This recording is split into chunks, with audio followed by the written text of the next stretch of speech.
Thank you very much. Before I begin my speech proper, I'll tell you why we have Alzheimer's disease. It's because evolution designed us to live to be about 28. We then redesigned ourselves fairly cleverly to live to possibly as old as 100. But we haven't been too good at it. But if we all died just as soon as our children were old enough to have children themselves, there'd be no more Alzheimer's. Of course, there'd be no more you, so there was always a downside. Anyway, ladies and gentlemen, my name, as you already heard, is Terry Pratchett, author of an inexplicably successful series of fantasy books. I've had Alzheimer's now for two and a half years.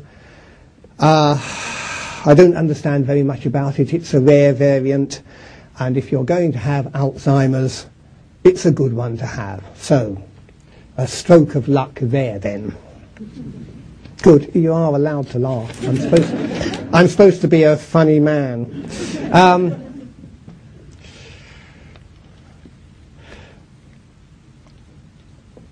Interestingly enough, when I was diagnosed last year by those wonderful folks at Adam Books, I'd already started my own journey through dementia.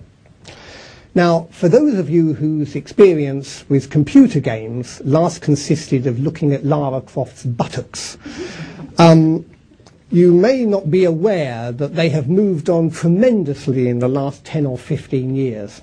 And there is a wonderful game called Oblivion, which has all kinds of plugins, and it's one of the most beautiful games to play.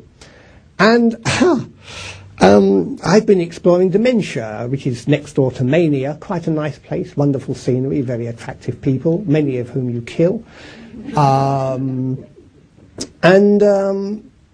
Little did I know, as I explored dementia, that I was going to explore it in a more, shall we say, down-to-earth way.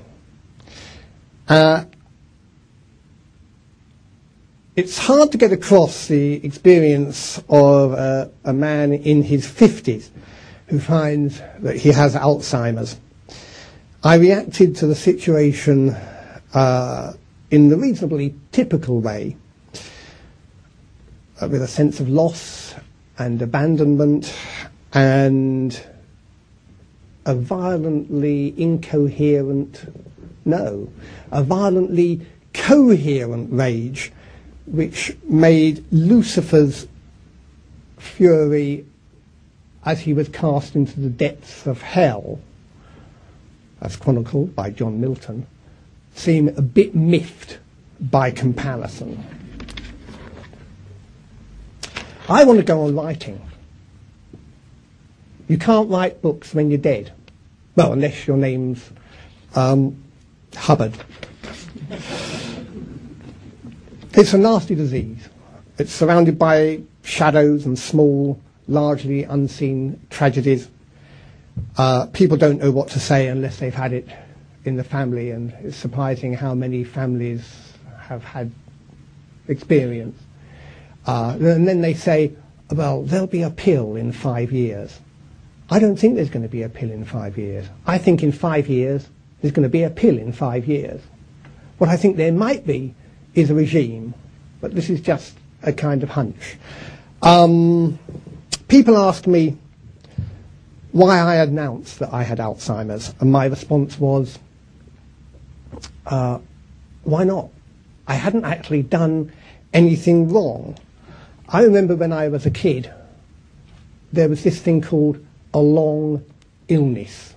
People died of a long illness, or sometimes in that special way Les Dawson had, they named it. Well, as every wizard knows, once you have the true name of something, then you can begin to have power over it.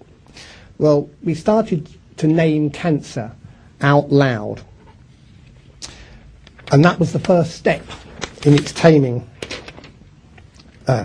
Mustn't turn over the page you're about to read from. We are at war with cancer. And we use that vocabulary. We are brave, we survive, we have a large armaments industry. For those of us with early onset in particular, it's more of a series of skirmishes. My GP is helpful and patient, but I don't have a specialist locally. And frankly, it's easier to get crack off Dirty Charlie round the back of the bus station than it is for me to get Aricept. A situation that I strongly expect to change as a result of my appearance here. If not, I will have spent my money unwisely.